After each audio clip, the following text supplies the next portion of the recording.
Good morning, friends. You're most welcome to Civil Affairs channel. Today we are going to discuss social anthropology by Maan IGNOU. Here we will discuss mane004 gender and society. Our topic is women in India and some insights. Unit 1 Women's movement in India we will discuss. Unit 2 Empowerment, emancipation and policies in India we will discuss. Unit 3 Women and health we will discuss. Introduction part. The three units in this section on women in India and some insights focus on three major issues: the women's movement, empowerment, emancipation, and policies in India, and finally, on women's health, policies, and programs. These three lessons contain real examples, stories in the areas of movement, policies, and health concerns, and are to be read and understood in an exemplary and empirical manner. In the pre independence era, the women's movement began as a social reform movement in the 19th century. At this time, the Western idea of liberty, equality, and fraternity was being imbibed by our educated elite through the study of English and the contact with West. This Western liberalism was extended to the women's question and was translated into a social reform movement. The reform movements were not homogeneous and varied a lot in terms of the ideas and changes that was to be fostered. They did, however, share a common concern for rooting out the social evils, partly in response to charges of barbarity from the colonial rulers. These reformers took up the issues of women's education, widow remarriage, age of marriage for girls, and property rights for women. The social reform movement did not radically challenge the existing patriarchal structure of society or question gender relation. They picked up for reform only those issues which the Britishers were pointing out as evidence of degeneration in the Indian society.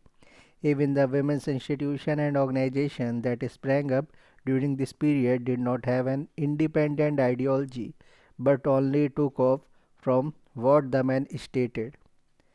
This is understandable because it was primarily the wives and sisters of the reformers who had initiated the establishment of these organizations. The direction and content of reform as laid down by the reformers was accepted by the women's organizations without any question, yet, in spite of its limitations, it cannot be denied that the social reform movement did help in removing prejudices against women's education and provided a secular space for women in the public realm. In the national movement, for the first time, limited number of women belonging to the elite section of Indian society started taking part in the political activities. Till 1919, the national movement was limited to the urban middle class, and it was only later with Gandhi's entrance into the national movement participation of the masses began to take place. The post independence period saw the introduction of constitutional and legal provisions and protecting the society and the women from the discrimination and to provide equality to all the citizens irrespective of caste, creed, race, religion and sex. This period saw some prominent movements such as Telangana movement, a protest of people who wanted both food and freedom from the oppressive regime of the Nizam, the Patils and the Jagirdars in Hyderabad state, the Chipko movement, that is People's Ecological Movement for the Protection of Natural environment, and the anti-Iraq movement, not just for the elimination of liquor, but for the protection and survival of their own culture. From 1975 to 1985, International Women's Decade saw the emergence of autonomous women's movement in which autonomous women's groups and organizations started fighting for liberation. All these efforts resulted in development approach shift in focus from women in development WID and women and development WAD paradigms to the more recent gender and development GAD paradigm. It was in the time of WID and WAD that a new generation of women emerged in India who questioned the supplementary role allotted to women in development programs, most of which involved training women in the skills of family management and home economics.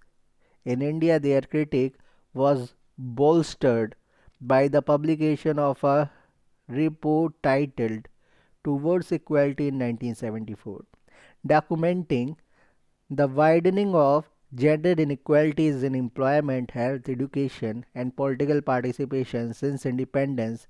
The report was intended for the United Nations International Women's Year World Conference to be held in 1975. Yet it is ironic, despite India progressing towards better growth and development, the health of women is deteriorating. The maternal mortality rate that is MMR, and the infant mortality rates IMR are very high in India.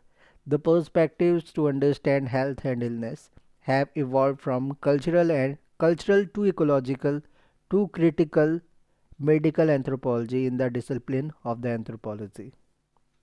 Thank you very much. After that, we will discuss women's movement in India.